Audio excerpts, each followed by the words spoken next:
The morning light filtered through the lace curtains of the Ferrante mansion like a blessing from heaven itself, casting delicate patterns across Isabella's face as she sat before the antique vanity mirror that had belonged to her grandmother.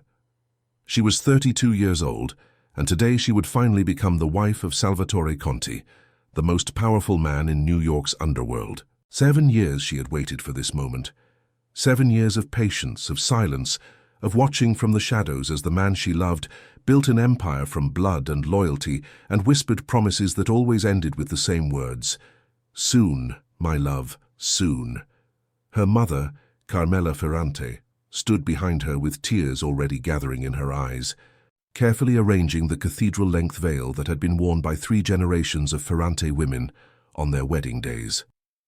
The silk was yellowed slightly with age, but Isabella had refused all offers of a new veil. This one carried the prayers of her ancestors, the hopes of women who had loved dangerous men and survived to tell their stories to daughters and granddaughters, gathered around kitchen tables laden with pasta and wine, and secrets that could never leave those walls. "You look like an angel," her mother whispered, her weathered hands trembling as she secured the final pin. "Your father would have wept to see you today. He always said you were destined for greatness, Isabella. He always knew." Isabella smiled at her mother's reflection, but her eyes betrayed a complexity of emotion that went far beyond simple bridal joy. Her father, Domenico Ferrante, had been a soldier in the Conti organization for 35 years, before a rival family's bullet found him in a warehouse on the Brooklyn waterfront. She had been 23 when they buried him, and it was at that funeral, standing in the rain with mascara streaming down her cheeks, that Salvatore Conti had first truly seen her. He had approached her with an umbrella and a handkerchief, his dark eyes holding hers with an intensity that made her forget for just a moment that she was standing over her father's grave. "I will find the men who did this," he had told her, his voice low and certain as a death sentence already signed.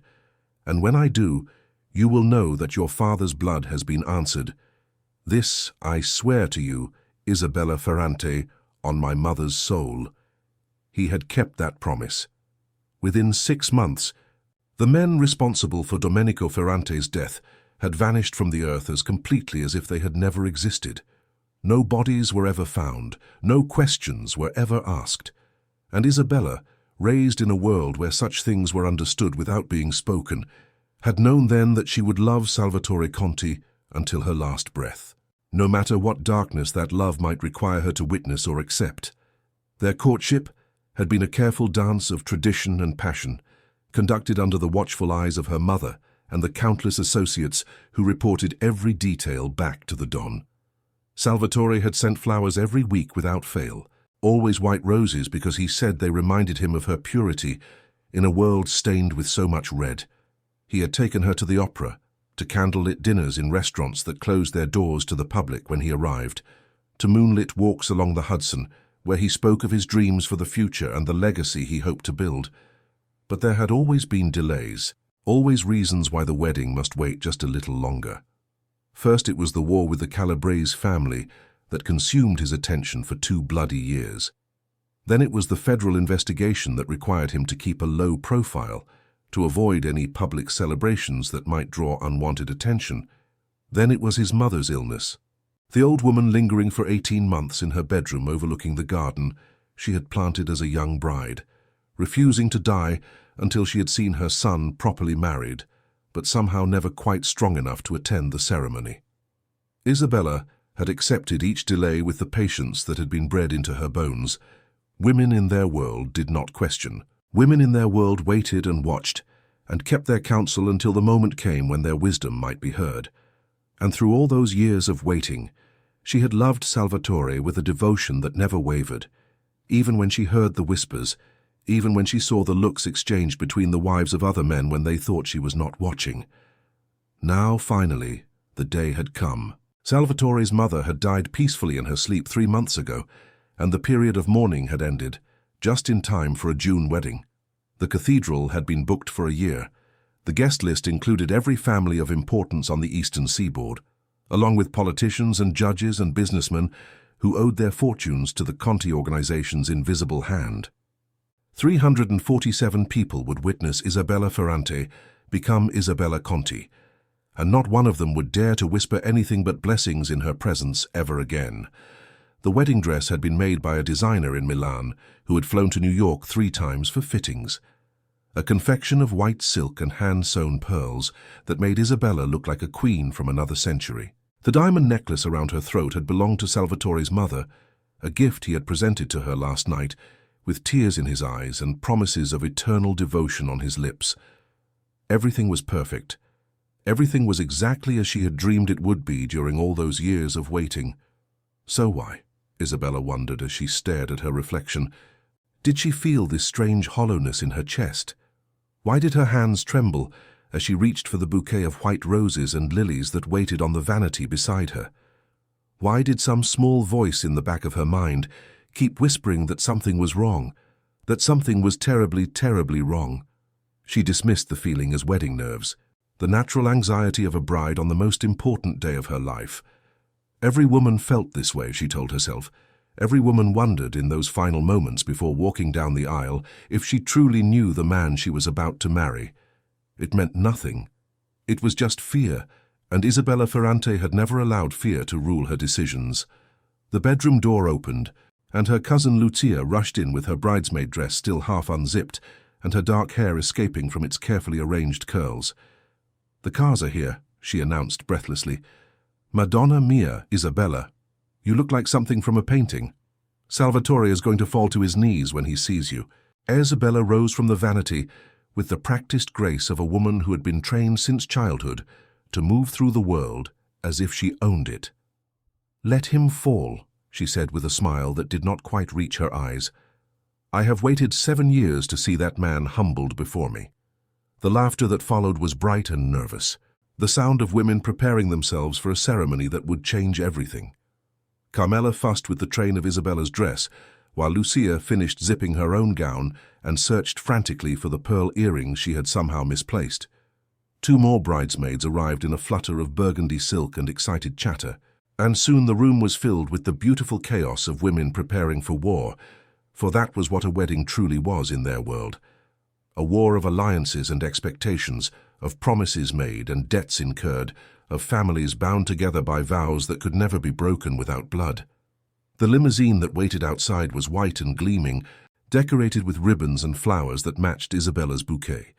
The driver, an older man named Pietro who had worked for the Ferrante family since before Isabella was born, held the door open with tears streaming unashamedly down his weathered cheeks. "Your father would be so proud," he said as she gathered her skirts and prepared to enter the car. "So proud, Miss Isabella." She paused to kiss his cheek, tasting the salt of his tears on her lips. "He is watching, Pietro," she said softly. "I know he is watching." The drive to the cathedral took 30 minutes through streets that seemed to shimmer with possibility in the summer sunlight. Isabella watched the city pass by through the tinted windows, this concrete jungle that had been her home since birth. These streets where her father had walked and worked and eventually died. She had never wanted to leave New York, had never dreamed of escaping to some quieter life in the suburbs or the countryside. This city was in her blood, its rhythms and secrets as familiar to her as her own heartbeat, and soon she would be its queen, the wife of the man who controlled more of its hidden workings than any mayor or governor ever could. The cathedral rose before them like a monument to faith and power, its Gothic spires reaching toward heaven while its shadow fell across the street below. Crowds had gathered on the sidewalks to catch a glimpse of the bride. Ordinary people who had heard rumors of the grand wedding taking place inside and wanted to witness even a small piece of its splendor. Police officers held them back behind velvet ropes, their presence a reminder that even the law served at the pleasure of men like Salvatore Conti. Isabella emerged from the limousine to a chorus of gasps and applause, her dress catching the sunlight like a cascade of liquid pearls. She smiled and waved as cameras flashed, playing the role of the blushing bride, even as her heart beat faster with each step toward the cathedral doors. Inside those doors waited her future. Inside those doors waited the man who had promised her everything, who had made her wait 7 years for this moment, who had sworn on his mother's soul that he would love her until death itself could not part them.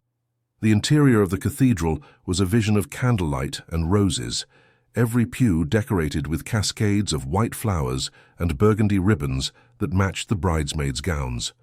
347 faces turned to watch her entrance, familiar faces and strange ones, friends and enemies united for this one day in celebration of a union that would reshape the balance of power in ways that most of them could not even imagine.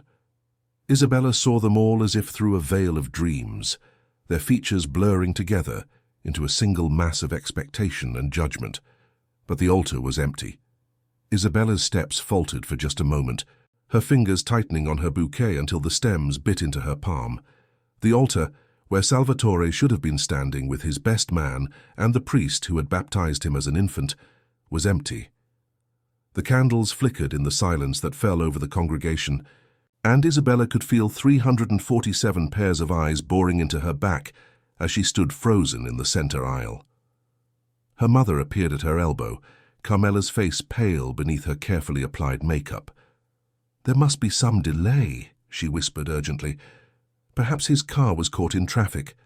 Wait here, my darling. I will find out what has happened." But Isabella was already moving, her feet carrying her forward with a will of their own. She had not waited 7 years to stand alone in a cathedral full of whispers. She had not endured 7 years of patience and silence and swallowed questions to be humiliated before every family of importance on the eastern seaboard. If Salvatore was delayed, she would find him herself. If there was some emergency that required his attention even on this day of all days, she would stand at his side and face it with him, because that was what a wife did, and she was determined to become his wife before this day ended.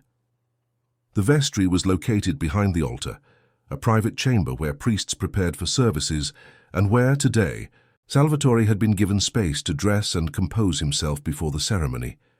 Isabella moved toward it, with the single-minded purpose of a woman who had learned long ago that waiting for answers only prolonged the suffering that ignorance brought. Her bridesmaids called after her in confused whispers. Her mother tried to catch her arm, but Isabella shook them all off and pushed through the heavy wooden door that separated the sacred space from the hidden chambers beyond. The hallway was dim and cool after the candlelit warmth of the cathedral, and Isabella's heels echoed against the stone floor as she walked. She could hear voices ahead, muffled by another door, and something in their tone made her step slow and her breath catch in her throat. She knew Salvatore's voice as well as she knew her own, had memorized every inflection and cadence during 7 years of conversations and confessions and whispered promises in the dark.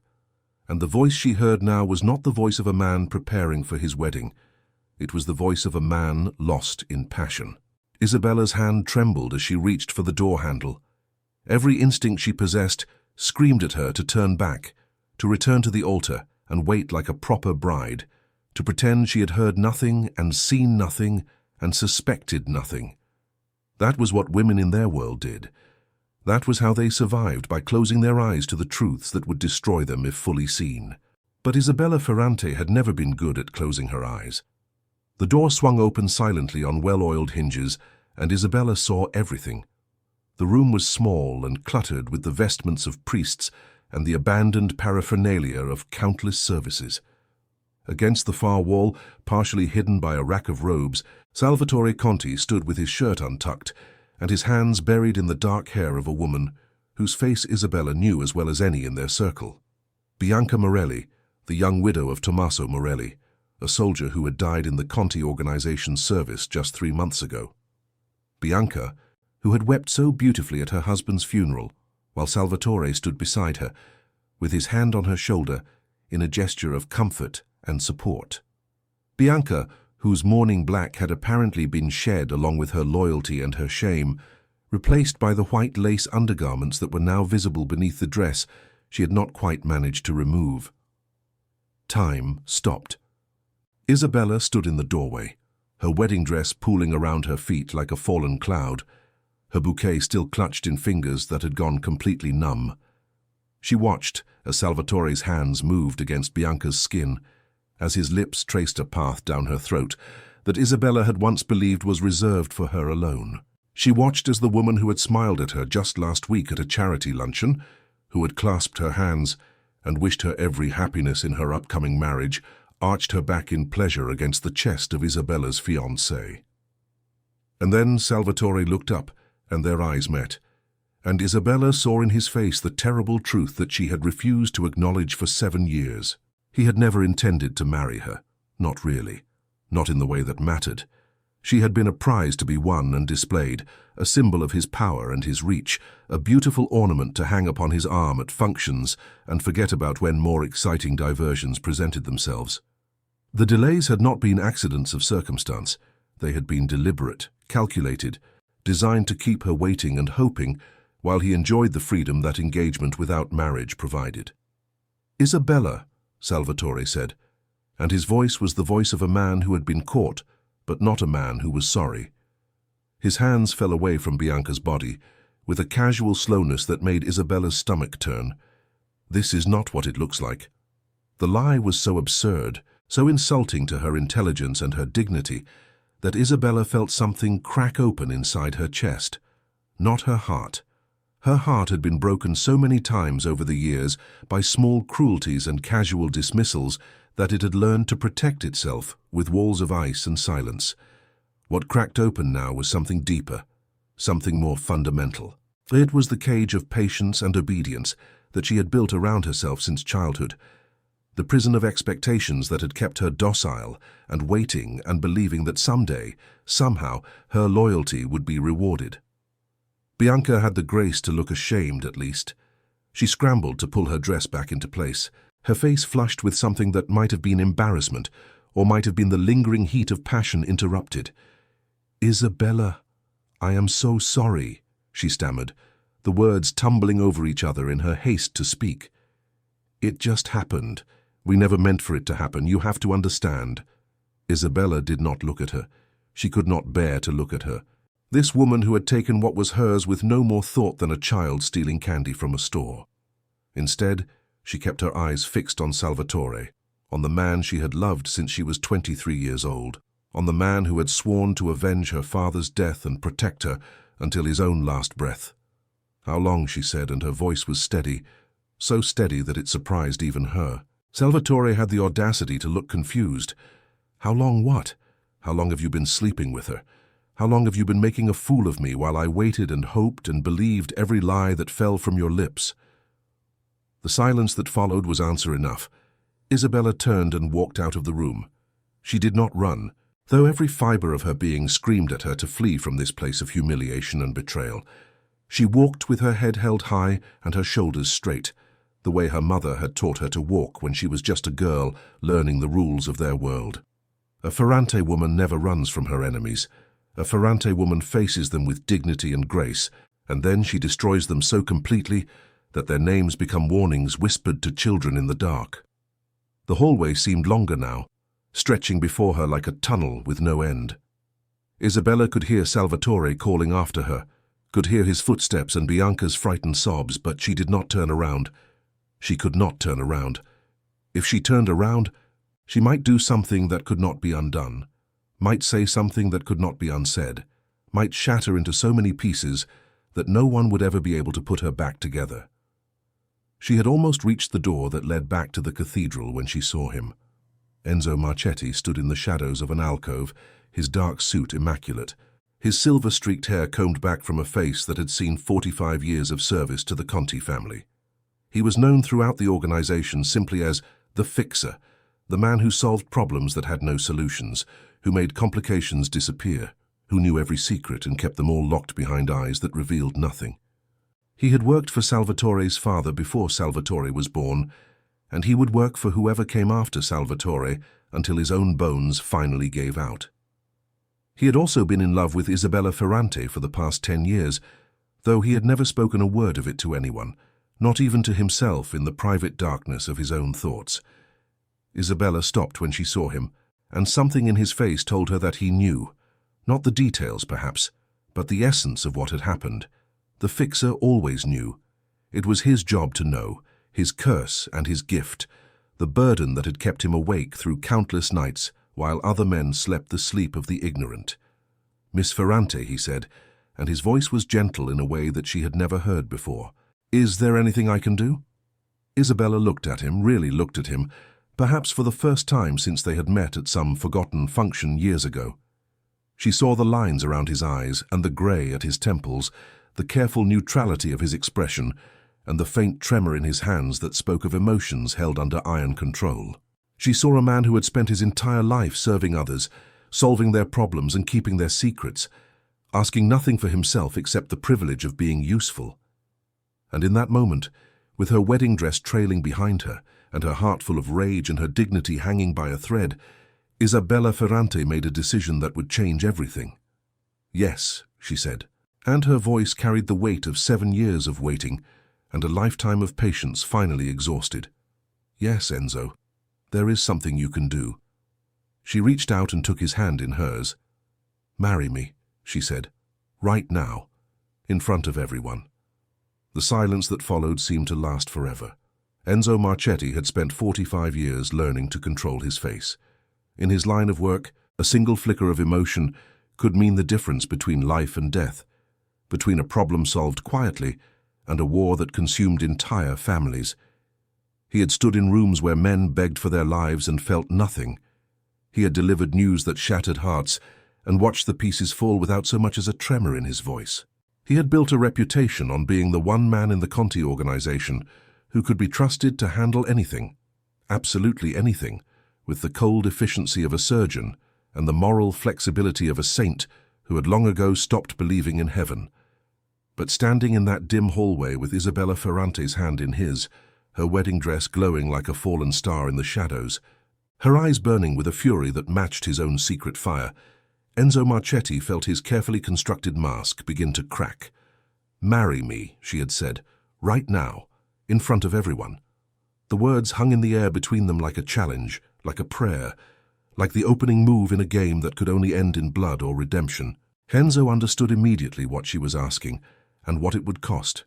He understood that saying yes would mean betraying the man he had served for 3 decades, the man whose father had pulled Enzo from the gutters of Naples when he was just a boy of 15, with nothing to his name but rage and hunger, and a talent for making problems disappear.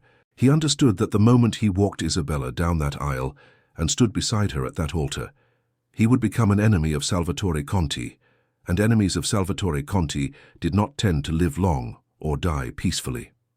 But he also understood something else, something that he had carried in the deepest chambers of his heart for 10 years without ever allowing it to see the light of day.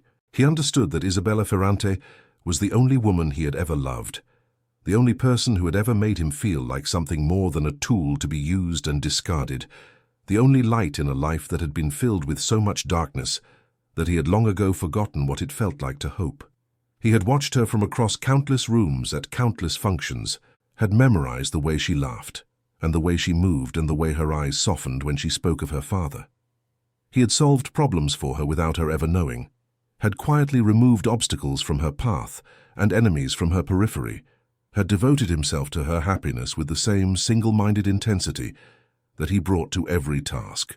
Even though she had never once looked at him as anything other than Salvatore's man, the fixer, a useful piece of furniture that spoke when spoken to and otherwise faded into the background.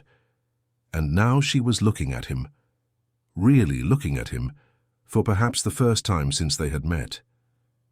Her hand was warm in his, her fingers trembling slightly with the force of emotions that she was struggling to contain.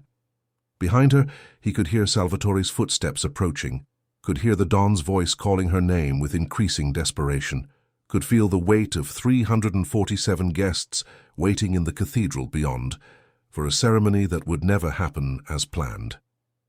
"Miss Ferrante," Enzo said slowly, and his voice was steady even though his heart was racing faster than it had in decades.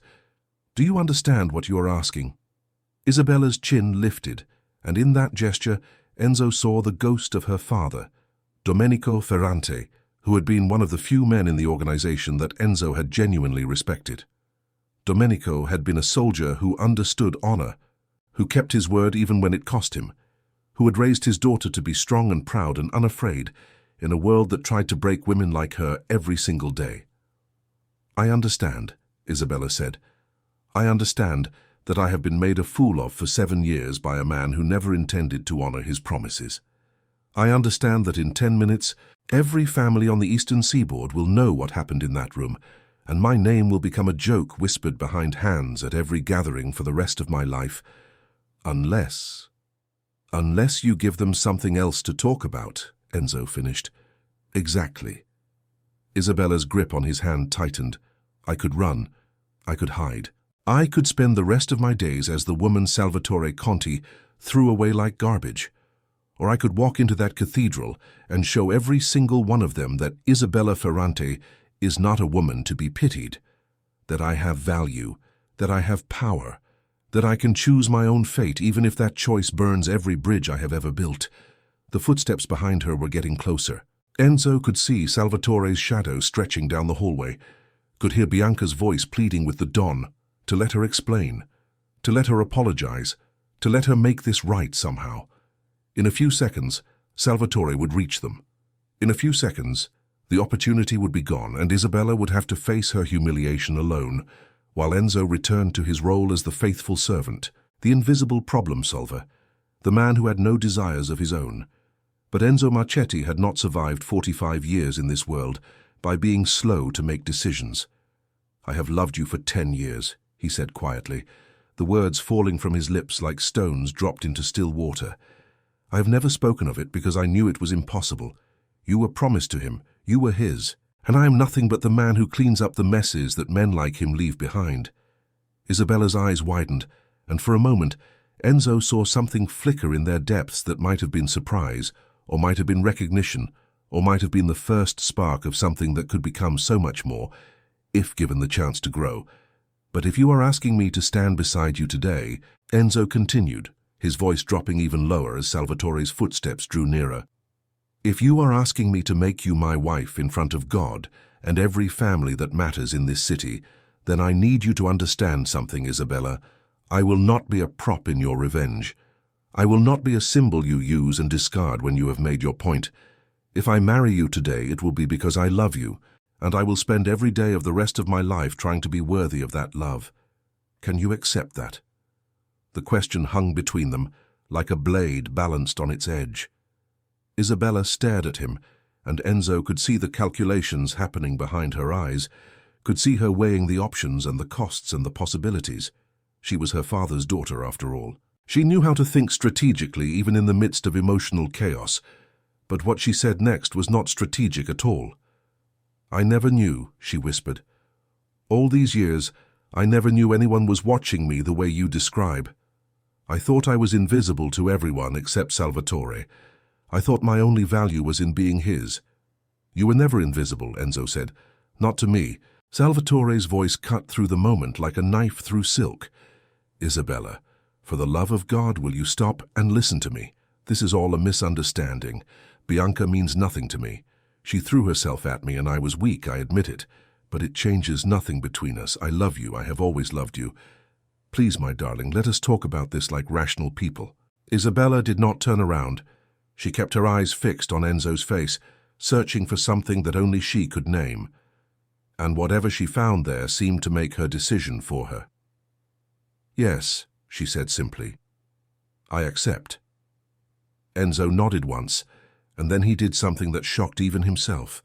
He raised Isabella's hand to his lips and kissed it gently, reverently, as if she were a queen, and he were a knight swearing fealty before a great battle. Then let us give them something to remember, he said. They walked together toward the door that led back to the cathedral, leaving Salvatore standing in the hallway with his mouth open and his hands reaching for a woman who was no longer his. Bianca had fled at some point during the conversation, her survival instincts finally overcoming her shame, and Salvatore was alone in the dim corridor, with the wreckage of his carefully constructed life crumbling around him. Isabella, he called after her, his voice cracking with something that might have been desperation, or might have been the first stirrings of genuine remorse. Isabella, you cannot do this. I am the Don. I am Salvatore Conti. You cannot humiliate me like this in front of everyone. Think about what you are doing. Think about the consequences. But Isabella did not look back. She walked through the door with Enzo at her side, her head held high and her shoulders straight. And the last thing Salvatore saw before the door swung shut was the train of her wedding dress, disappearing like a ghost into the candle-lit sanctuary beyond. The cathedral fell silent when they emerged. 347 faces turned toward the altar as Isabella Ferrante walked down the aisle for the second time that day, but this time she was not alone. This time, Enzo Marchetti walked beside her, his hand clasped firmly around hers, his face set in an expression of calm determination that gave nothing away. The guests exchanged confused glances, whispered questions rippling through the pews like wind through a field of wheat. Where was Salvatore? Why was the fixer walking beside the bride? What in God's name was happening? Carmela Ferrante rose from her seat in the front pew, her face pale with shock, and her hands pressed against her heart as if to keep it from escaping her chest. "Isabella," she called out, her voice trembling. "Isabella, what are you doing?" Isabella paused at the base of the altar and turned to face the congregation. She looked out at the sea of familiar faces, at the men who had sworn loyalty to Salvatore Conti, and the women who had smiled at her while whispering behind her back, at the politicians and judges and businessmen who thought they understood power because they had witnessed it from a safe distance. And then she spoke, her voice clear and strong and carrying to every corner of the sacred space. "There has been a change of plans," she announced. "I will not be marrying Salvatore Conti today. I will be marrying Enzo Marchetti instead." The silence that followed was so complete that Isabella could hear the candles flickering on the altar, could hear her own heartbeat pounding in her ears, could hear the collective intake of breath from 347 people who had just witnessed something impossible. And then the chaos began. Voices erupted from every direction, questions and accusations and demands for explanation tumbling over each other in a cacophony of confusion. Some guests rose from their seats as if to leave, others pressed forward as if to get a better view. The priest, an elderly man named Father DiMaggio, who had known the Conti family for decades, stood frozen at the altar with his Bible clutched to his chest and his mouth opening and closing like a fish pulled suddenly from water. But through it all, Enzo remained calm. He stepped forward, still holding Isabella's hand, and raised his free hand for silence. The gesture was so commanding, so filled with the quiet authority that had made him the most respected problem solver in the organization, that the voices gradually died away and the guests sank back into their seats like children chastened by a stern teacher.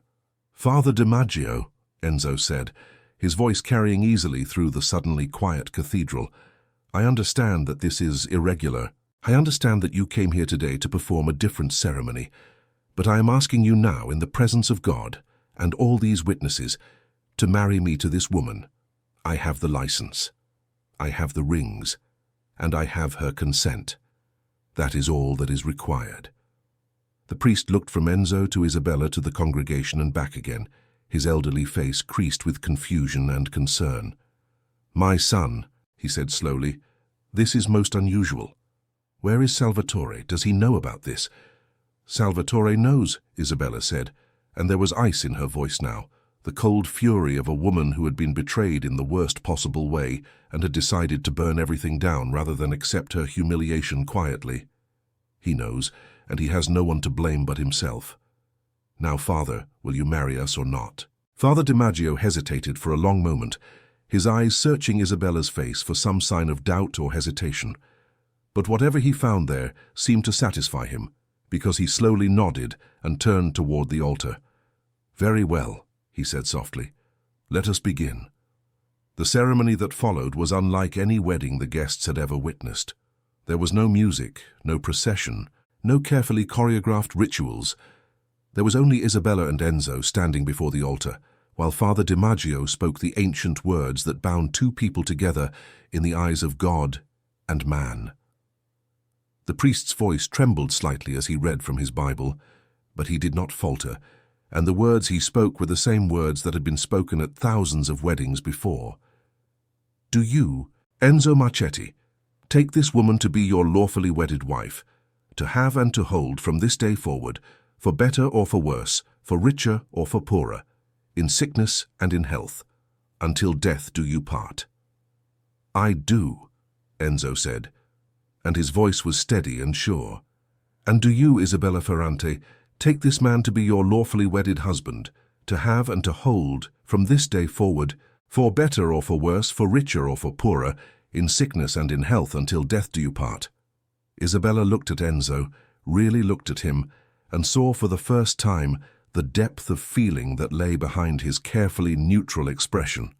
She saw the years of silent devotion, the countless small acts of kindness that she had never noticed, the love that had grown in darkness like a flower that never expected to see the sun, and she realized with a clarity that surprised her that she was not simply using this man for revenge. She was giving both of them a chance at something real, something that might actually matter, something that could become love if they nurtured it carefully enough. "I do," she said. The rings were exchanged, simple gold bands that Enzo had been carrying in his pocket for reasons that he had never fully understood until this moment. Perhaps some part of him had always known that this day would come. Perhaps some part of him had been preparing for this possibility, even while the rest of him insisted that it was impossible. "By the power vested in me by God and the state of New York," Father DiMaggio said, his voice growing stronger as he reached the conclusion of the ceremony, "I now pronounce you husband and wife. You may kiss the bride." Enzo turned to Isabella, and for a moment they simply looked at each other, two people standing on the edge of a cliff, preparing to leap into an unknown future together. And then Enzo leaned forward and kissed her, gently at first, then with a passion that had been building for 10 years and could no longer be contained. The kiss was still ongoing when the doors at the back of the cathedral burst open and Salvatore Conti strode down the aisle like a storm made flesh. He had taken the time to compose himself, to button his shirt and straighten his tie and smooth his hair back into place. But nothing could hide the fury that blazed in his dark eyes, the rage that twisted his handsome features into something almost unrecognizable. He moved through the congregation like a shark through still water, and the guests parted before him instinctively, pressing themselves back into their pews to avoid being caught in the path of his wrath. Enzo broke the kiss and turned to face his former employer, positioning himself slightly in front of Isabella, as if to shield her from what was coming. His hand moved imperceptibly toward the inside of his jacket, where Isabella knew he always carried a weapon, but his face remained calm, almost serene. Salvatore stopped at the base of the altar steps, his chest heaving with barely controlled rage. He looked from Enzo to Isabella to the priest and back again, and when he spoke, his voice was low and dangerous, the voice of a man who was not accustomed to being defied. "What have you done?" he said, and the words were not a question. "What should have been done years ago," Isabella replied, stepping out from behind Enzo to face the man who had broken her heart. "I have made a choice, Salvatore. My choice. For the first time in 7 years, I have chosen my own path instead of waiting for you to decide my fate." "You have made an enemy," Salvatore said, his eyes fixed on Enzo now with a hatred that promised violence. "Both of you have made an enemy today. Do you understand what that means? Do you understand what I will do to you?" Enzo met his gaze without flinching. "I understand better than most," he said quietly. "I have been doing your dirty work for 30 years, Salvatore. I know exactly what you are capable of, and I know exactly what I am capable of in return." The threat hung in the air between them, unspoken but unmistakable. Enzo Marchetti knew every secret of the Conti organization, every body buried, and every judge bribed and every deal made in the shadows. He knew where the money was hidden, and who owed what to whom, and which alliances were solid, and which were held together by nothing more than fear and self-interest. If Salvatore moved against him, those secrets could find their way to places that would bring the entire empire crashing down. Salvatore understood the implication immediately. His face went pale, then red, then pale again as the full weight of his situation became clear. He had lost his bride, lost his most valuable asset, and gained an enemy who could destroy everything he had built, with nothing more than a few well-placed phone calls.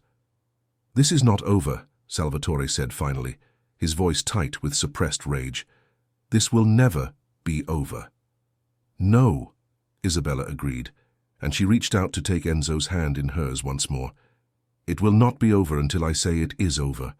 Until then, Salvatore, I suggest you learn to live with the consequences of your choices, just as I have had to live with mine." She turned her back on him then, deliberately and publicly, and began to walk toward the side door of the cathedral with her new husband at her side. The guests watched in stunned silence as they passed, some with shock on their faces, some with barely concealed admiration, some with the calculating expressions of people already trying to figure out how this shift in power might benefit their own interests. Salvatore stood alone at the base of the altar, surrounded by the roses and candles of a wedding that had become something else entirely. His hands clenched and unclenched at his sides, and for a moment it seemed as if he might do something violent, something irreversible, something that would end this confrontation in blood rather than words. But he did not move. He simply stood there, watching, as the woman he had taken for granted for 7 years walked out of his life with the man who had served him faithfully for 3 decades.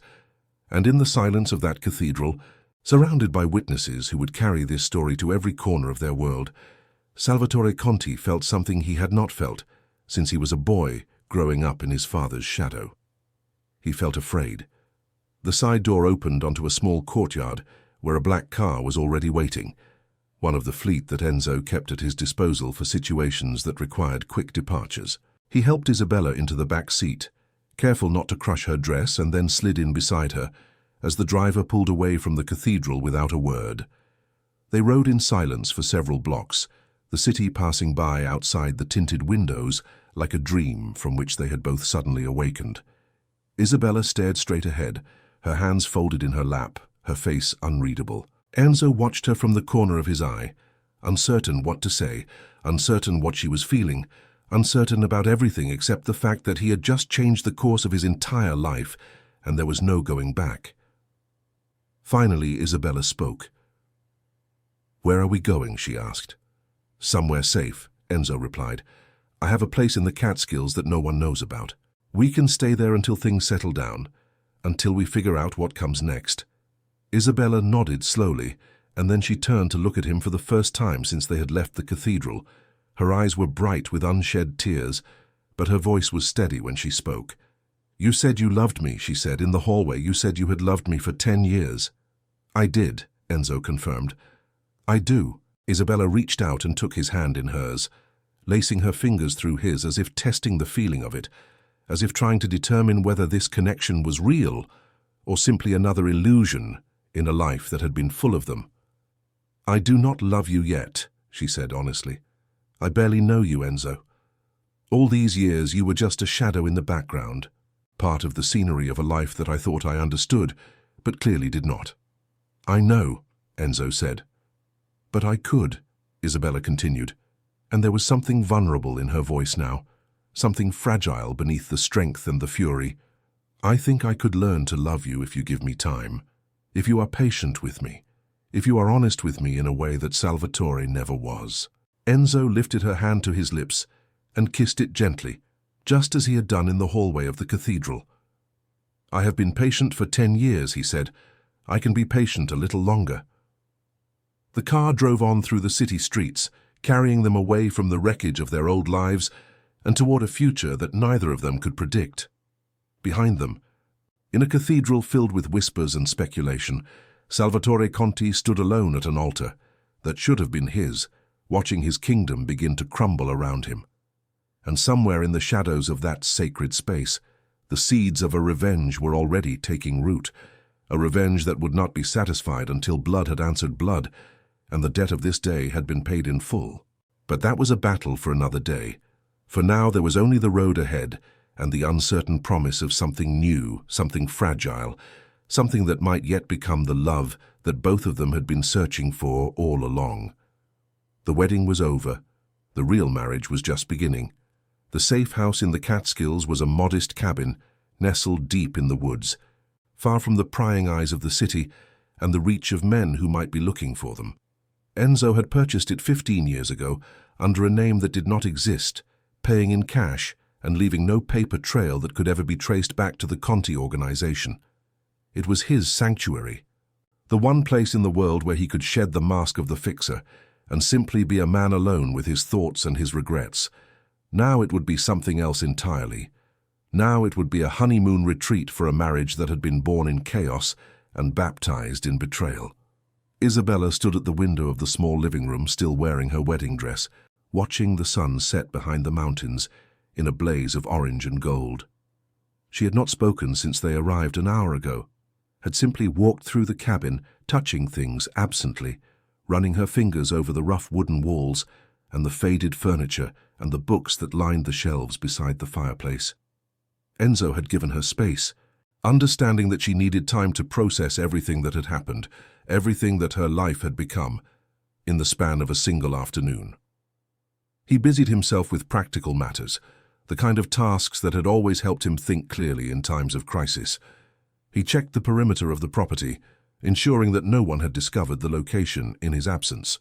He inventoried the supplies in the kitchen, making a mental list of what they would need in the coming days. He started a fire in the stone fireplace, the evening air in the mountains already carrying the chill of approaching autumn. When he had done everything that could be done, he poured 2 glasses of whiskey from a bottle he kept in the cabinet and carried them to where Isabella stood at the window. "You should change out of that dress," he said gently, offering her one of the glasses. "There are clothes in the bedroom that should fit you, nothing fancy but comfortable." Isabella took the glass but did not drink from it. "Whose clothes?" she asked, and there was an edge to her voice that had not been there before. Enzo understood the question beneath the question. "No one else has ever been here," he said honestly. "I bought them years ago, for you, in case something like this ever happened, in case you ever needed a place to run to." Isabella turned to look at him, her eyes searching his face in the dying light. "You were that certain I would need to escape someday?" "I was that certain Salvatore would eventually show you who he truly was," Enzo replied. "I hoped I was wrong. I hoped he would be the man you believed him to be. But I have known him since he was a boy, Isabella. I have seen what lies beneath the charm and the promises, and I knew sooner or later that mask would slip." Isabella was silent for a long moment, staring down at the whiskey in her glass as if the amber liquid held answers to questions she had not yet learned to ask. When she finally spoke, her voice was barely above a whisper. "How many others were there?" she asked. "Before Bianca? How many others did he take to his bed while I waited and believed and made excuses for every delay?" Enzo hesitated. This was a question he had hoped she would not ask, a truth he had hoped she would never need to know. But he had promised her honesty, and he was not a man who broke his promises lightly. "I do not know the exact number," he admitted. "I tried not to know. But there were many, Isabella, over the years. Some were brief encounters that meant nothing. Others lasted for months. He was careful, always careful, but there are no secrets in our world that stay hidden forever." Isabella closed her eyes and a single tear traced a path down her cheek. "7 years, she whispered. 7 years I gave him. 7 years I could have been living my life, finding someone who actually wanted me, building something real. And instead I waited in the dark like a fool while he laughed at me behind my back." "He never laughed," Enzo said quietly. "I do not think he ever saw the cruelty in what he was doing. To him you were something precious, something to be preserved and protected and displayed at the appropriate moments. He loved you in his way, Isabella. It simply was not a way that had any room for your happiness or your needs. That is not love," Isabella said, and her voice was harder now, the tears drying as quickly as they had come. "That is ownership. That is a man treating a woman like a prize to be won and then forgotten on a shelf." "Yes," Enzo agreed. "It is." Isabella opened her eyes and looked at him with an intensity that made his breath catch in his throat. "And what about you, Enzo Marchetti? What kind of love do you offer? Will you treat me as a prize as well? Will you grow bored with me once the novelty has faded and the conquest is complete?" The question deserved a careful answer, and Enzo took his time formulating it.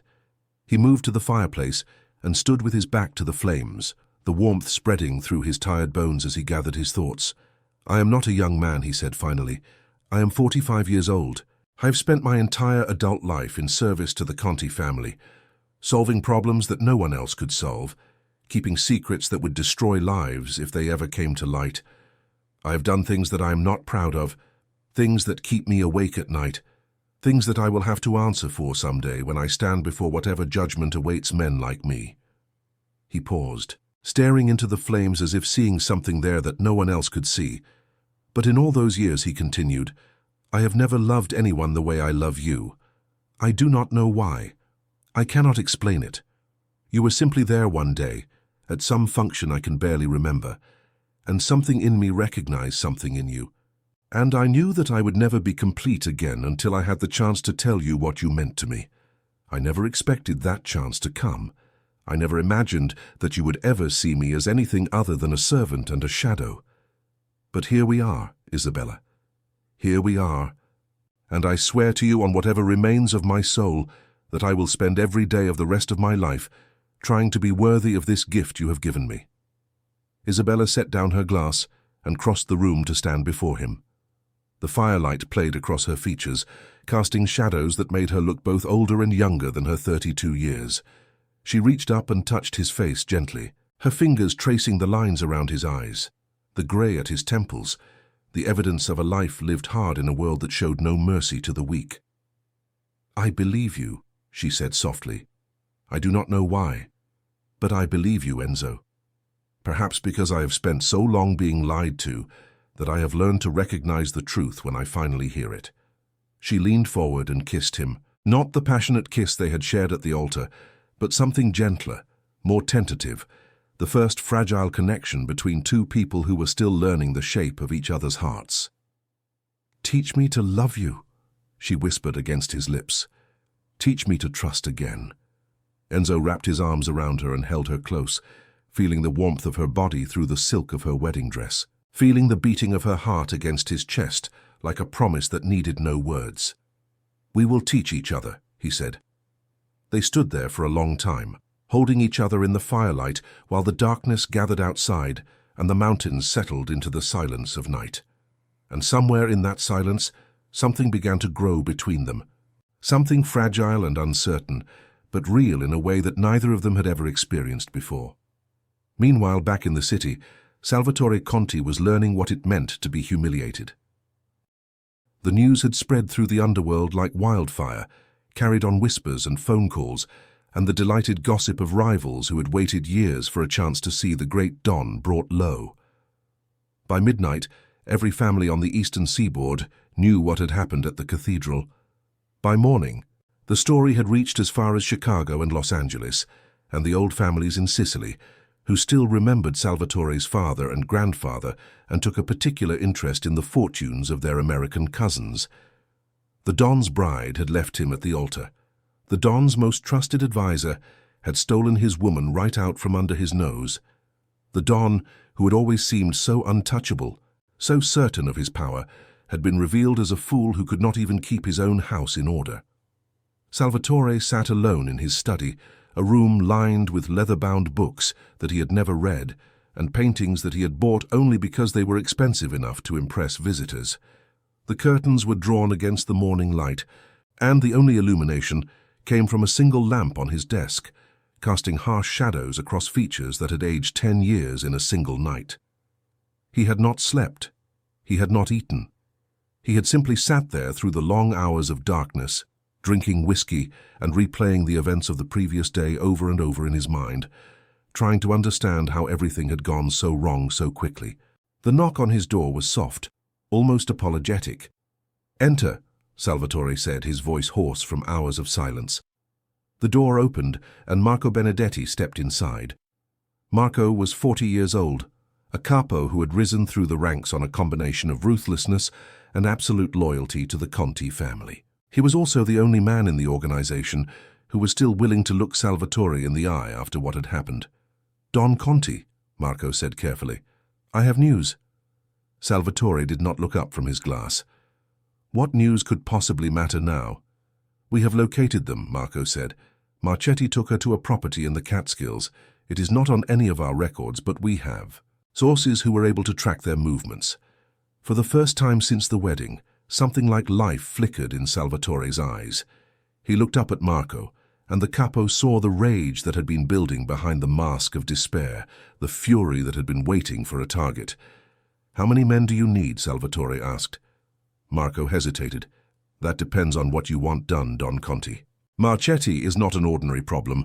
He knows too much. He has too many connections. If we move against him without careful planning, the consequences could be severe."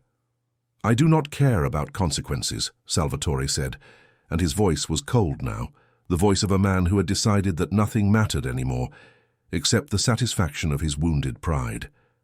"I want them found. I want them brought back to this city. And I want them to understand, both of them, what it means to make an enemy of Salvatore Conti." "And the woman?" Marco asked carefully. "What do you want done with her?" Salvatore was silent for a long moment, staring into his glass as if searching for answers in the amber depths.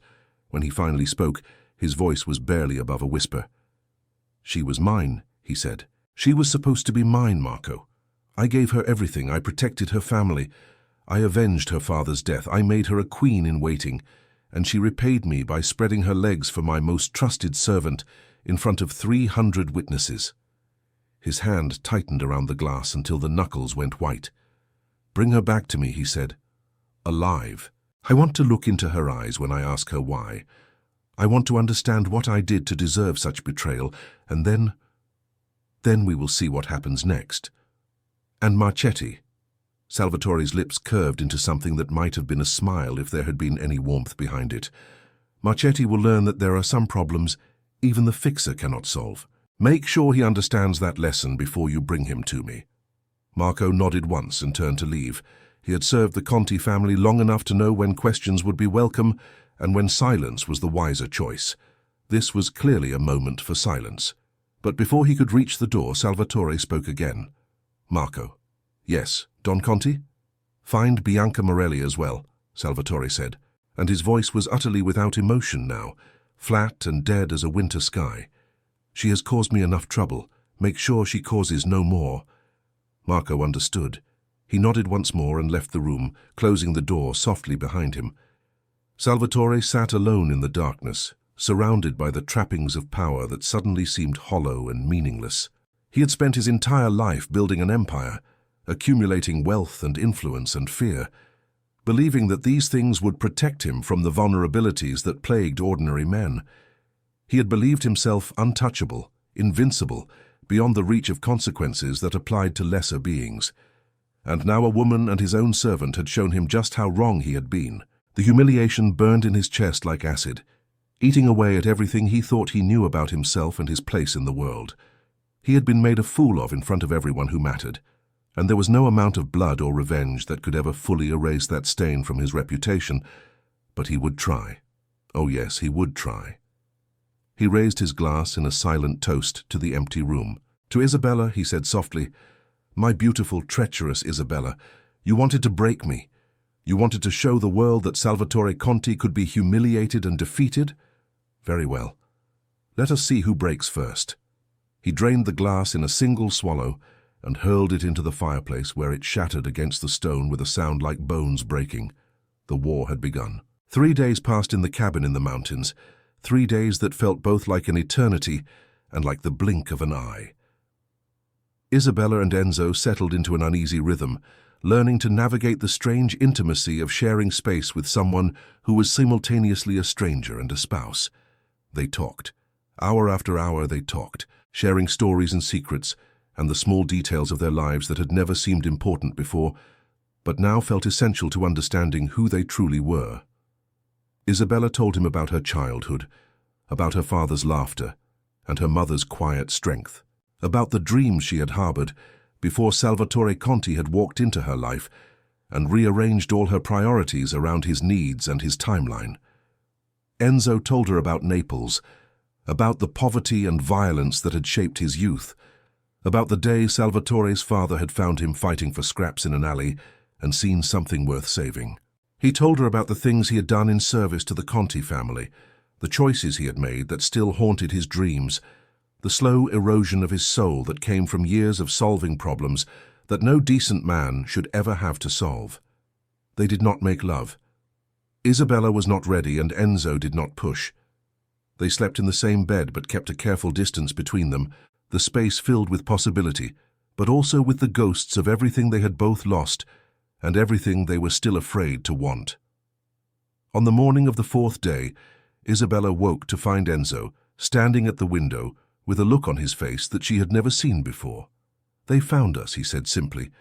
Isabella felt her blood run cold. She rose from the bed and crossed to stand beside him, following his gaze to the tree line at the edge of the property. At first she saw nothing, just the endless green of the forest and the grey morning mist that clung to the ground like a shroud.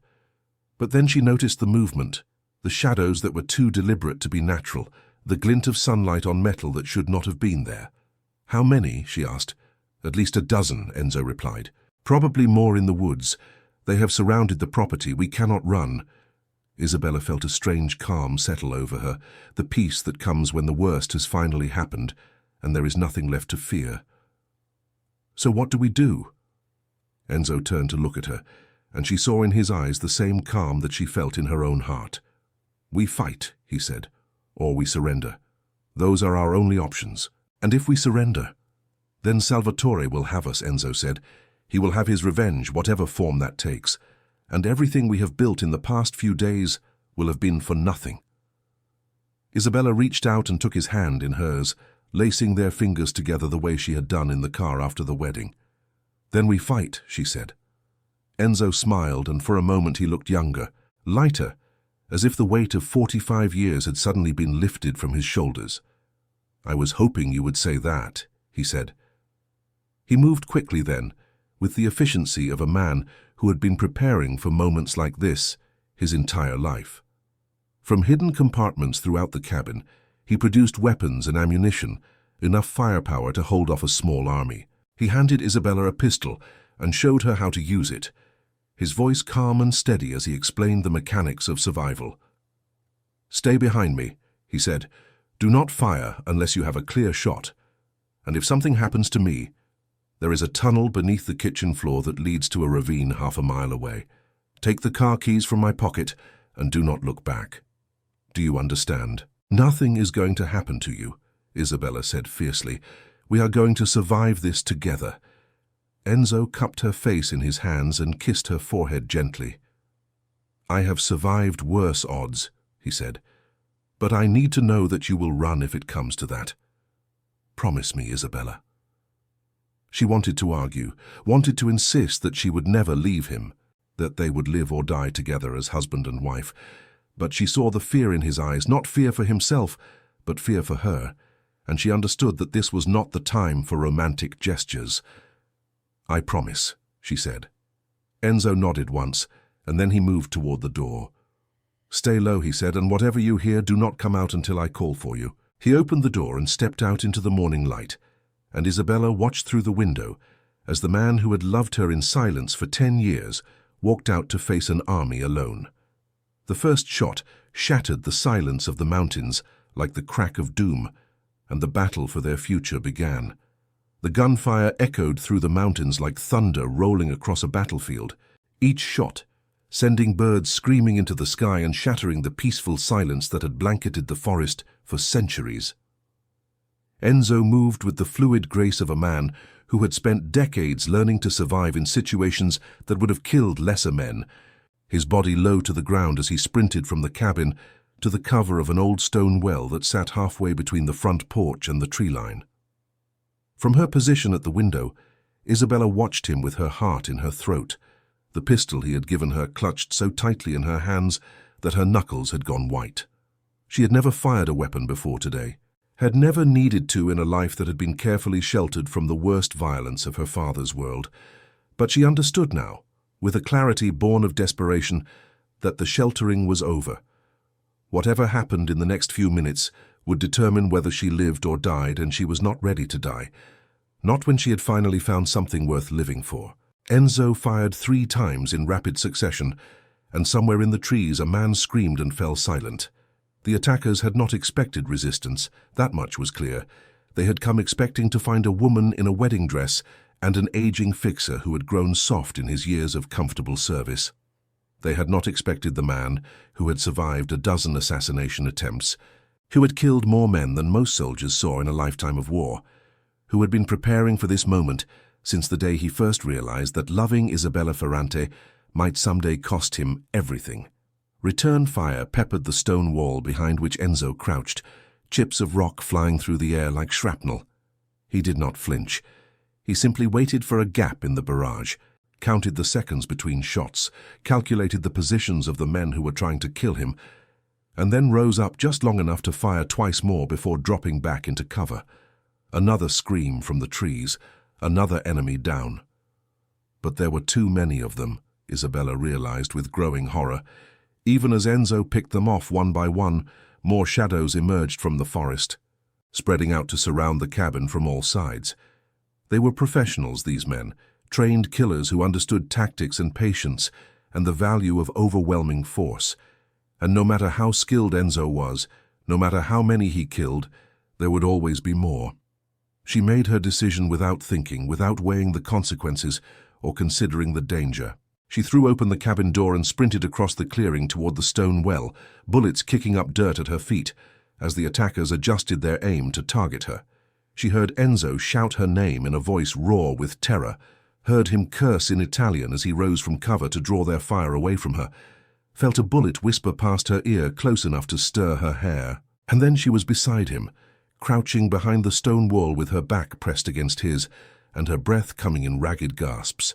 "I told you to stay inside," Enzo said through gritted teeth, even as he fired again at a shadow moving between the trees. "I told you nothing was going to happen to you," Isabella replied. She raised her own pistol and aimed at a man who had emerged from cover 20 yards away, his weapon pointed directly at Enzo's head. She squeezed the trigger the way Enzo had shown her, and the recoil nearly knocked the gun from her hands, but the man fell backward and did not rise again. Enzo stared at her for a moment, something like wonder mixing with the fear and determination in his eyes. Then he smiled, a fierce grin that transformed his weathered face into something almost beautiful. "You are full of surprises, Isabella Marchetti," he said.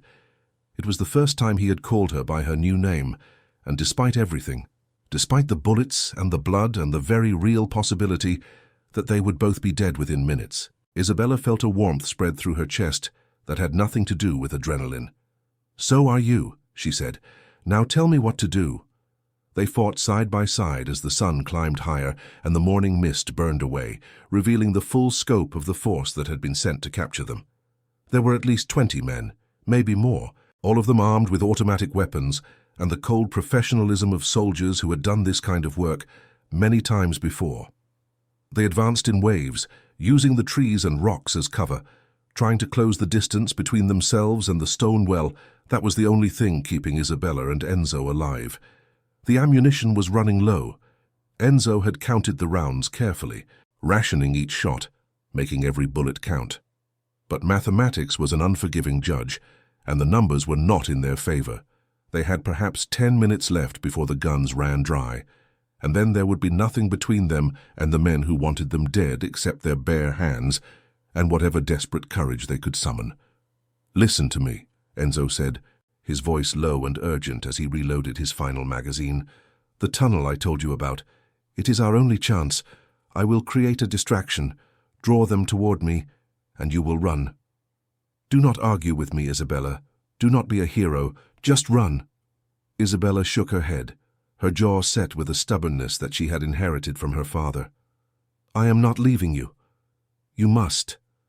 "I am your wife," Isabella said. And there was something in her voice now that had not been there before, something that sounded almost like love. For better or for worse, remember. "We made vows, Enzo. I intend to keep them." Enzo opened his mouth to argue, but before he could speak, something unexpected happened. A new sound cut through the chaos of the firefight, the roar of engines approaching at high speed from the direction of the main road. Both Isabella and Enzo turned to look, and what they saw made no sense at all. 3 black SUVs burst through the tree line, their windows down and weapons bristling from every opening. But these were not Salvatore's men. Isabella recognized the lead vehicle immediately. It belonged to the Calabresi family, the rivals who had been at war with the Contis for decades, the enemies whose conflict had caused so many of the delays in her wedding over the years. The SUVs plowed through the attackers like a scythe through wheat, scattering them in all directions. Men who had been advancing on the cabin suddenly found themselves caught between 2 forces, their careful tactics dissolving into chaos as they tried to determine who was friend and who was foe. The battle that followed was brief and brutal.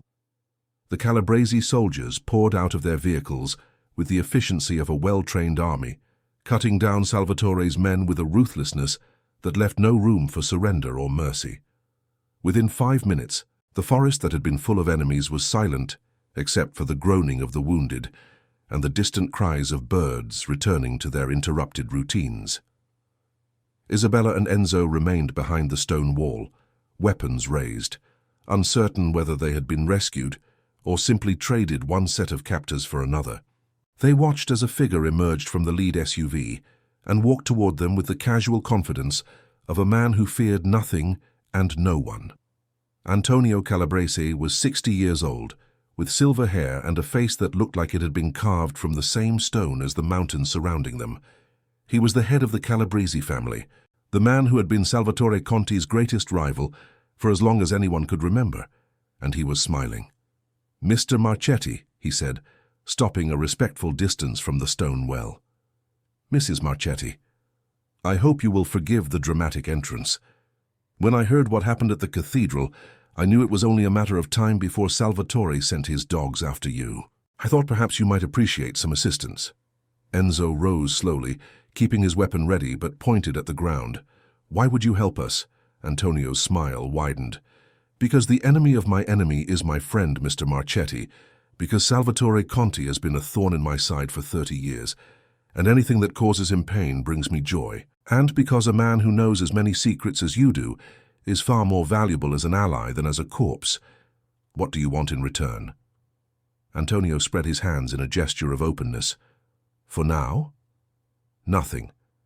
Consider this a gift, freely given, with no strings attached.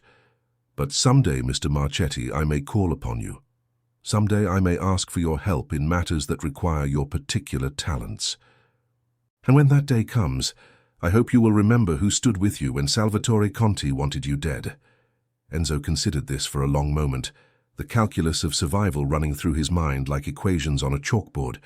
He knew that accepting help from Antonio Calabrese would mean entering into an alliance that could have consequences stretching far into the future. He knew that the Calabrese family was not known for its generosity or its forgiveness, and that any debt incurred today would eventually have to be repaid. But he also knew that without Antonio's intervention, he and Isabella would both be dead or worse by now. "I will remember," Enzo said finally. Antonio nodded once, satisfied. "Then we understand each other. My men will clean up this mess and ensure that no trace of your presence here remains. I suggest you find somewhere else to stay, however. Salvatore will send more men when these do not return, and next time you may not be so fortunate." He turned to leave, then paused and looked back over his shoulder at Isabella. "Mrs. Marchetti," he said, "what you did at that cathedral took courage. My wife has not stopped talking about it since she heard. She says you are either the bravest woman in New York or the most foolish. I told her that in my experience, there is often no difference between the two." Isabella met his gaze without flinching. "Tell your wife that I look forward to meeting her someday, and thank her for the compliment."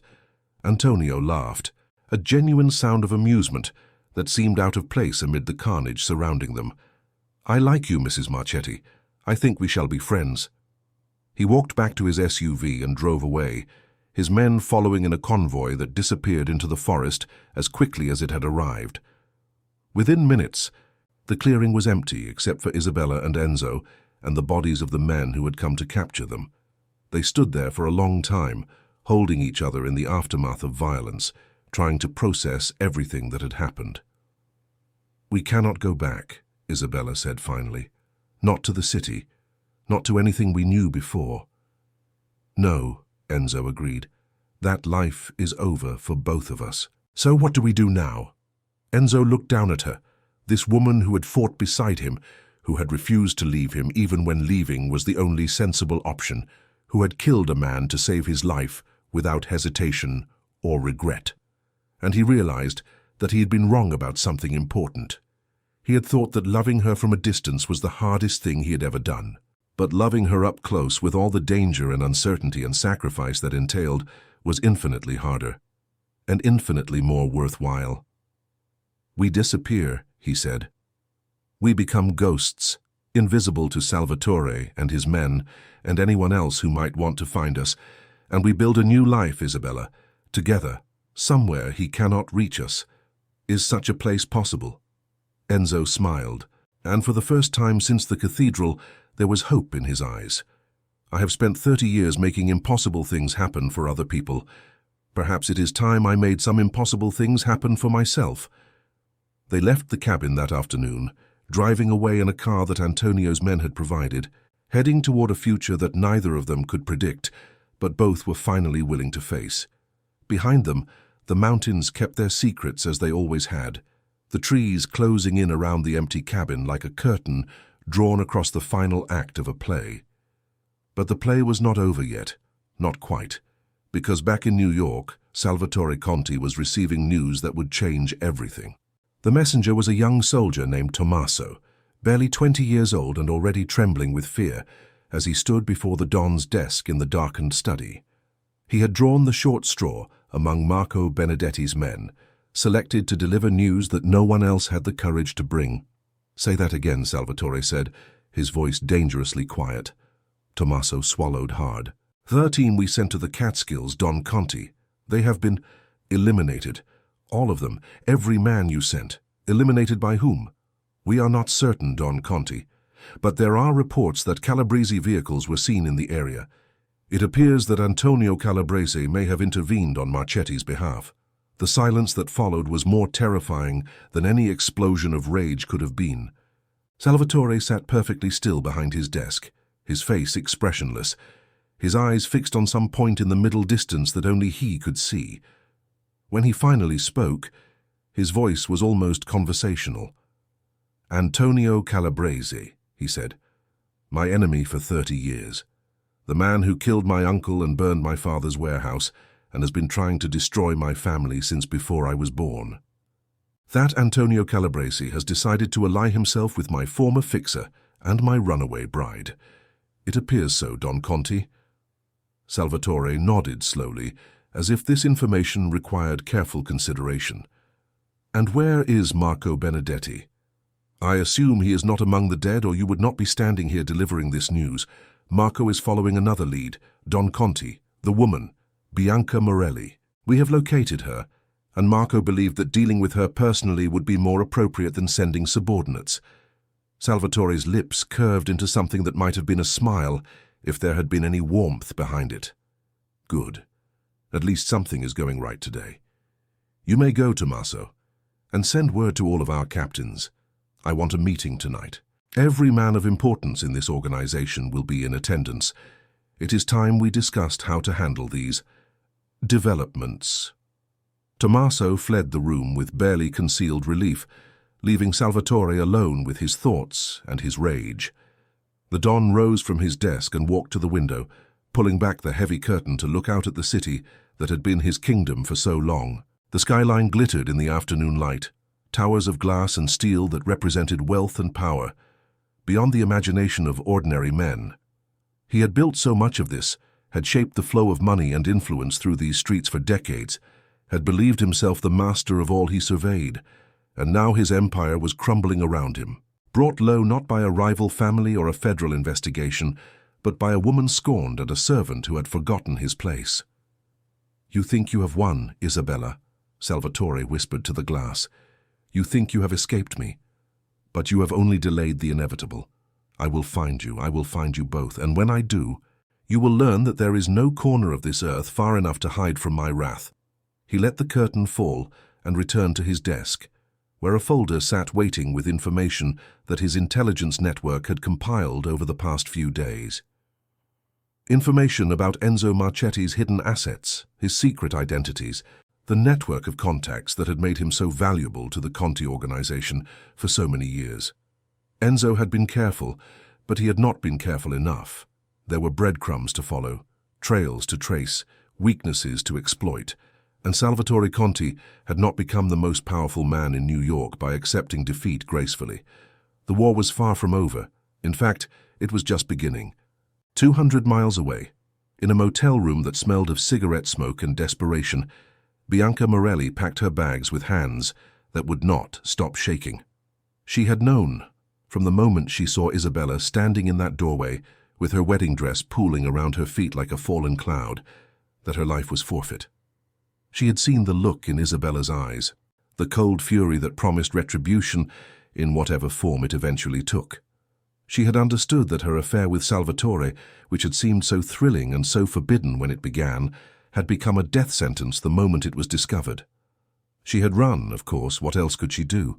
She had fled the cathedral while Isabella confronted Salvatore, had gone directly to her apartment and packed everything she could carry, had withdrawn what little money she had from her bank account and disappeared into the anonymous sprawl of the city before anyone thought to look for her. For 3 days, she had moved from motel to motel, never staying more than one night in any location, paying in cash and using a false name. She had not contacted anyone from her old life, not her friends or her family, or any of the men who had promised to protect her when she needed protection most. She knew that the moment she reached out to anyone, word would get back to Salvatore or Isabella, or both, and her brief freedom would come to an abrupt and violent end. But she could not run forever. She needed money, needed a plan, needed someone who could help her start over in a city where no one knew her name or her crimes. And the only person she could think of who might be willing to help was her cousin in Miami, a woman who had left the old neighborhood 20 years ago and never looked back. She was reaching for her phone when the door to the motel room burst open. Marco Benedetti stood in the doorway, flanked by 2 men whose faces she did not recognize, but whose intentions were unmistakable. He was smiling, the same cold smile she had seen him wear at a dozen funerals and 100 late-night meetings where problems were discussed and solutions were implemented. "Bianca," Marco said, his voice almost gentle, "the Don has been looking for you. He has some questions he would like answered." Bianca opened her mouth to scream, to beg, to offer whatever desperate bargain might save her life. But before she could make a sound, one of the men stepped forward and pressed a cloth to her face, and the world dissolved into darkness. When she woke, she was in a room she did not recognize, tied to a chair with ropes that bit into her wrists. The only light came from a single bulb hanging overhead, casting harsh shadows across the bare concrete walls, and standing before her, his face twisted with an emotion she had never seen in all the months of their secret affair, was Salvatore Conti. "Hello, Bianca," he said. "We have so much to discuss."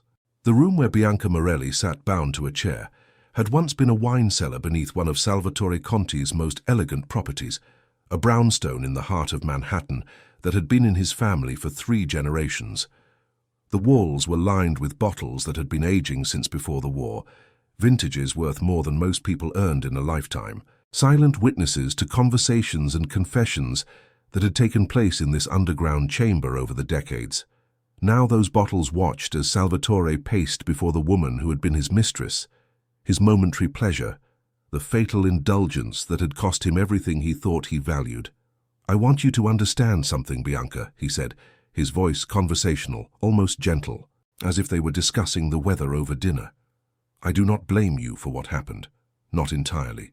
You were simply being what you have always been, a woman who sees an opportunity and takes it without considering the consequences." Bianca's face was streaked with tears and mascara, her expensive dress torn from the struggle when they had taken her.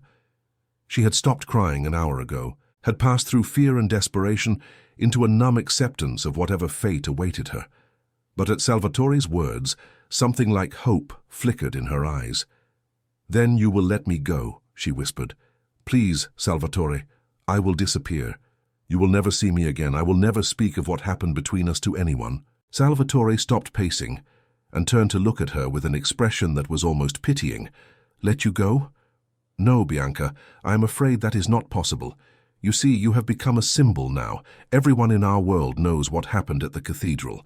Everyone knows that I was betrayed by my fixer and abandoned by my bride because of you. If I simply let you walk away, what message would that send?" He leaned closer, his face inches from hers. "It would say that Salvatore Conti has grown weak, that he can be humiliated without consequence, that anyone can take what is his and face no retribution. And I cannot allow that message to spread, Bianca, not now, not ever. What are you going to do to me?" Salvatore straightened and resumed his pacing, his hands clasped behind his back like a professor delivering a lecture. "That depends entirely on you. You can tell me everything you know about Isabella and Enzo. where they might go, who might help them. Any secrets that Enzo shared with you during those conversations you undoubtedly had while you were both in my service. If you cooperate fully, your end will be quick and painless, a kindness you do not deserve, but one I am willing to grant for the sake of the pleasure you gave me. And if I do not cooperate? The smile that crossed Salvatore's face was the smile of a man who had long ago made peace with the darkness inside himself. Then Marco will ask you the same questions, he said, and Marco is not known for his kindness. Bianca began to weep again, the hopelessness of her situation finally breaking through the numbness that had protected her. I do not know anything, she sobbed. Enzo never spoke to me about his work. We barely spoke at all outside of your presence. I was just a widow, lonely and foolish, and you were so charming and so powerful, and I thought maybe you could save me from the emptiness that had become my life. She looked up at him with eyes that were drowning in regret. I never meant for any of this to happen, she whispered. I never wanted to hurt anyone. I just wanted to feel alive again, even if it was only for a few stolen moments. Something shifted in Salvatore's expression, a crack in the armor of cold fury that he had worn since the cathedral. He stared at Bianca for a long moment, seeing not the woman who had helped destroy his carefully constructed life, but the widow he had seduced with promises he never intended to keep, the lonely soul who had been drawn to his flame like a moth that did not understand that fire always burns. He thought of Isabella, standing in that doorway with her wedding dress pooling around her feet, her eyes filled with the devastation of a woman who had just watched her entire world collapse. He thought of the 7 years she had waited for him, the patience she had shown, the loyalty she had given so freely, while he took and took and took, without ever giving anything real in return. And for the first time since that terrible day, Salvatore Conti felt something crack open inside his chest. He had told himself that Isabella's betrayal was unforgivable, that her decision to marry Enzo in front of 300 witnesses was an act of war that demanded retribution. He had convinced himself that he was the victim, that she had thrown away everything they had built together for the sake of momentary revenge. But standing here in this cellar, looking at the wreckage of yet another woman, whose life he had destroyed with his carelessness and his selfishness, Salvatore finally saw the truth that he had been running from since the moment he pulled Bianca into his arms on the morning of his wedding. He was the author of his own destruction, not Isabella, not Enzo, not Bianca or Antonio Calabrese or any of the other people he had blamed for his current circumstances. He, Salvatore Conti, had built this house of cards with his own hands, had balanced it on foundations of lies and betrayal and broken promises, and then had acted surprised when it all came tumbling down. The tears came without warning, spilling down his cheeks like rain on a window, the first tears he had shed since his mother's funeral. He turned away from Bianca, so she would not see this weakness, this humanity that he had buried so deep he had forgotten it existed. "Leave us," he said to Marco, who had been standing silently in the corner throughout the conversation. "Don Conti? Leave us," Salvatore repeated, and his voice was thick with emotions he could not name. Marco hesitated for only a moment before obeying, climbing the stairs and closing the door behind him. The sound of his footsteps faded into silence, leaving Salvatore alone with Bianca and the ghosts of all the choices that had led them to this moment. He did not know how long he stood there with his back to her, fighting to regain control of himself. Minutes, perhaps, or hours. Time had become meaningless in this underground chamber, where the only light was artificial, and the only sound was the ragged breathing of two people who had lost everything. When he finally spoke, his voice was barely above a whisper. "I loved her," he said. "Isabella. I loved her in my way, which I now understand was not really love at all. It was possession. It was pride. It was the satisfaction of knowing that the most beautiful woman I had ever seen had chosen me above all others." He turned to face Bianca, and she saw with shock that his face was wet with tears, that the man who had terrified her moments ago had been replaced by someone older and sadder and infinitely more human. "But I never truly saw her," Salvatore continued. "I never asked what she wanted or needed or dreamed of. I simply assumed that being mine was enough, that my name and my power and my promises would keep her content while I lived my life exactly as I pleased. And when she finally showed me the consequences of my arrogance, I blamed her. I blamed you. I blamed everyone except the one person who was truly responsible. Salvatore, Bianca began, but he held up a hand to silence her. I am not going to hurt you, Bianca. I thought I wanted to. I thought your death would give me some measure of satisfaction, some sense that I had maintained control even as everything else slipped through my fingers. But killing you will not bring Isabella back. It will not restore my reputation, or rebuild my empire, or undo any of the damage that I have caused. He walked to her chair and began to untie the ropes that bound her wrists. You will leave this city tonight, he said as he worked. Marco will give you money and documents and a plane ticket to somewhere far away. You will never return to New York. You will never speak of me or Isabella or anything that happened between us, and you will spend the rest of your life grateful that I chose, in this moment, to be something other than the monster I have always been. Bianca stared at him in disbelief as the ropes fell away and she rubbed her aching wrists. Why? After everything, why would you let me go? Salvatore looked at her with eyes that held no anger anymore, only a profound and weary sadness. Because I finally understand what Isabella was trying to show me, he said. She did not marry Enzo to hurt me. She married him because I had already hurt her so deeply that death would have been kinder. And if I continue down this path of rage and retribution, I will prove that she was right to leave. I will prove that I was never worthy of her love in the first place. He helped Bianca to her feet and walked her to the stairs. Go, he said, and if you have any capacity for prayer left in you, pray that someday Isabella will find it in her heart to forgive me, even if I can never forgive myself. Bianca climbed the stairs on legs that trembled with relief and confusion, leaving Salvatore alone in the wine cellar with the weight of his regrets pressing down on him like stones piled upon a grave. He sank into the chair where she had been bound and buried his face in his hands, and for the first time in his adult life, Salvatore Conti wept without shame. He wept for Isabella, the woman he had loved without knowing how to love. He wept for Enzo, the friend he had betrayed by never seeing him as anything more than a tool. He wept for his mother, who had died hoping he would become a better man than his father. And he wept for himself, for the boy he had once been before power and pride had twisted him into something unrecognizable. The tears seemed to have no end, pouring out of him like water from a broken dam, carrying with them all the poison he had accumulated over a lifetime of taking what he wanted, without counting the cost. When they finally stopped, he felt hollowed out, empty, as if everything that had defined him had been washed away and only a shell remained. But shells could be rebuilt, lives could be reconstructed, and perhaps if he was very fortunate and very patient, someday he would have the chance to tell Isabella that he understood now what she had been trying to teach him.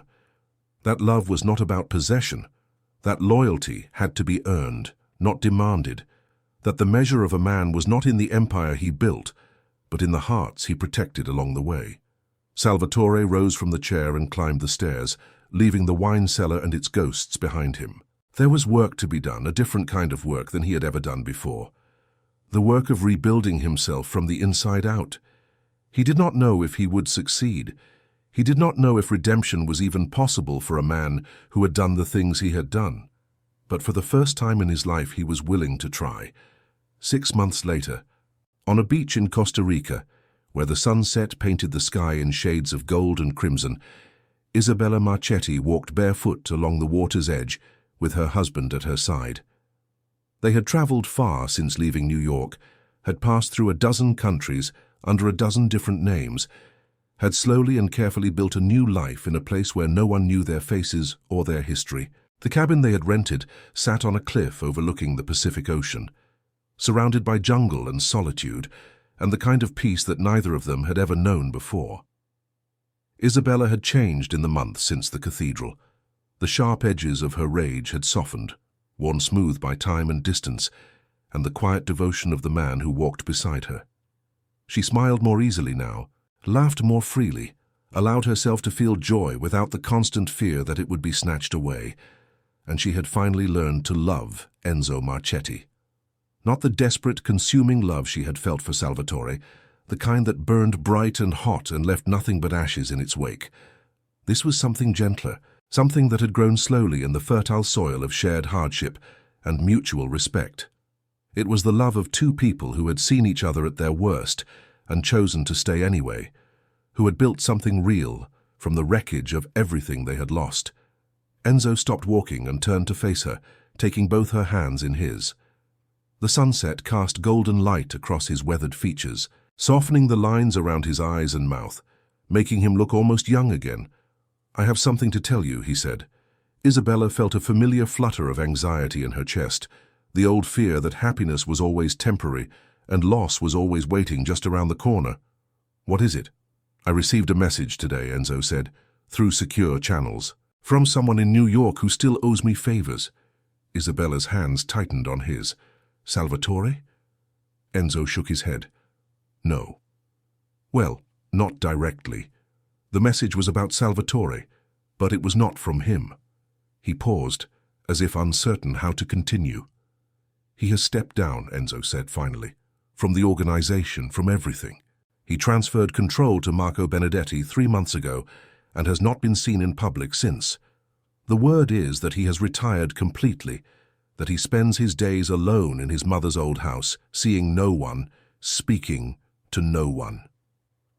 Isabella stared at him, trying to process this information.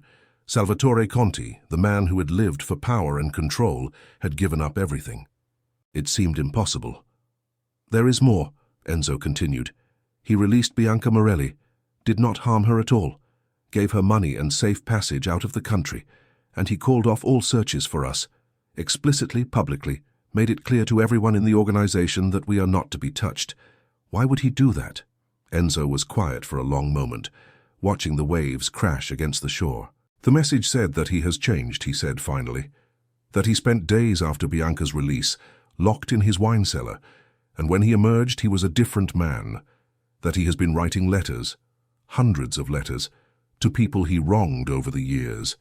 Apologies, confessions, attempts at making amends for things that can never truly be made right." He looked at Isabella with something like wonder in his eyes.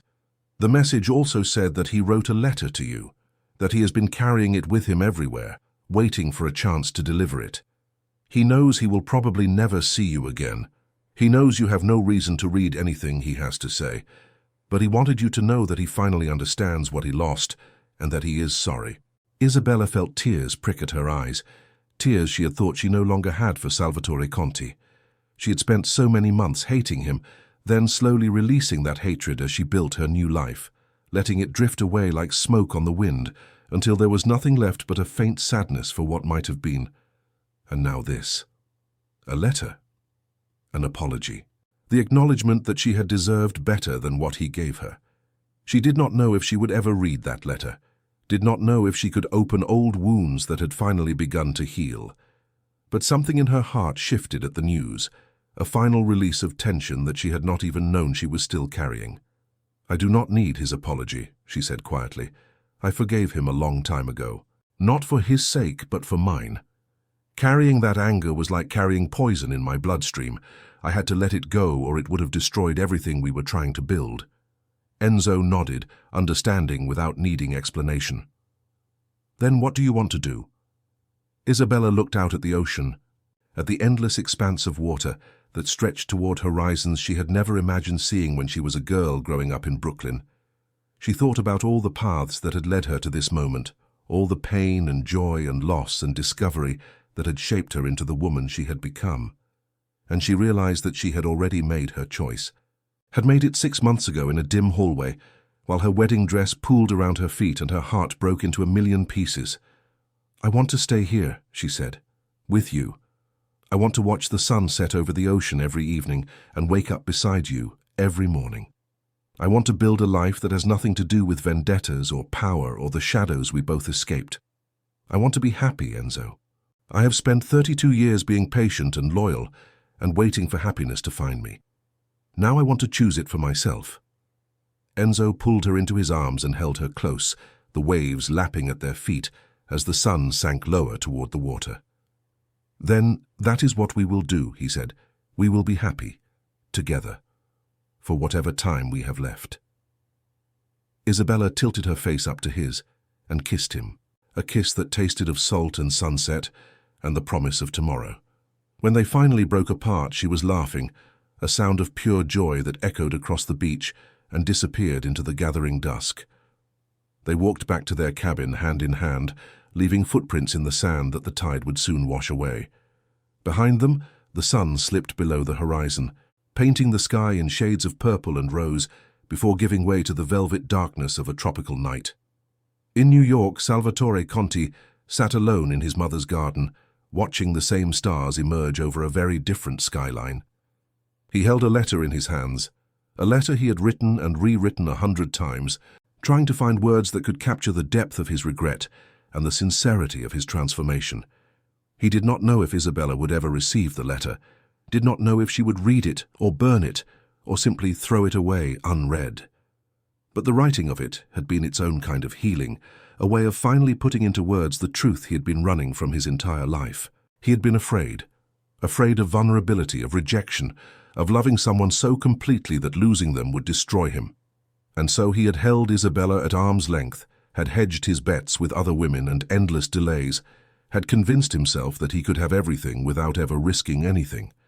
And in the end, his fear had cost him the only thing that truly mattered. The tears came again, as they often did now in the quiet hours of the night, but they were not the same tears he had shed in the wine cellar. These were gentler, softer, the tears of a man who had finally made peace with his past and was learning to hope for a different future. He did not know what that future would hold, did not know if the changes he was making would ever be enough to balance the scales of a lifetime of cruelty and selfishness. But he was trying. Every day he was trying to become the man his mother had prayed he would become, the man Isabella had deserved, the man he should have been all along. And somewhere in that trying, in the daily struggle to be better than he was yesterday, Salvatore Conti found something he had never expected to find. He found peace. The moon rose over the garden, the same moon that shone down on a beach in Costa Rica, where two people who had found each other against all odds lay tangled together in the darkness, dreaming of tomorrows that stretched out before them like an endless ocean. 3 lives, forever changed by a single moment of betrayal and the courage of a woman in a white dress who had refused to accept less than she deserved. The wedding day that had begun with such promise and ended in such chaos had led them all, by different paths, to the same destination. Not happily ever after, perhaps. Life was never that simple, and the scars they all carried would never fully fade. But something close to peace, something close to redemption, something close to the love they had all been searching for, even when they did not know what they were looking for. And in the end, that was enough. It was more than enough. It was everything.